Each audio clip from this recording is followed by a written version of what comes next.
30 yil o'qib o'qibsizlik qo'limda dedi bir olim shogirdiga. Nimani o'rgandingiz 30 yilda desa 6 qator so'zni o'rgandim dedi.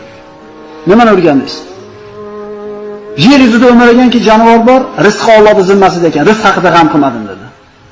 30 yilda 6 qator so'zni o'rganib o'qibdi va o'qibdi. Kirgizibdi mo qalbiga. Rizqim Allohning qo'lida ekan, g'am qilmadim dedi. Ikkinchisi nima desa, innamal mu'minun ikhwa debdi Alloh. Hamma mu'min aka-uka debdi. Birorta mu'minga qalbimda g'illag'ashligim yo'q. Mag'ribdagi musulmonga yomon yesa, xafa bo'ldim, xuddi o'zimga aytgandek, mashriqdagi xursandchilik esa menga aytgandek xursand bo'ldim. Yaxshi. Yana nima o'rganmiz? Har bitta kishini do'sti bo'lar ekan deydi shagird aytayapti domlasiga. Meni do'stim ibodat ekan deydi.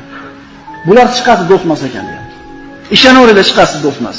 Chunki bu do'stlar qabr ustida turib, ustiga turib potib qo'yib ketishaveradi. Lekin ibodat degan do'st bor ekan dedi. Men bilan qabrga kirar ekan, ko'prik oldida turar ekan, tarozda turar ekan, jannatga kirar ekan dedi. Zo'rna so'ragan. Keyingisi har bitta odamni dushmani bo'lar ekan.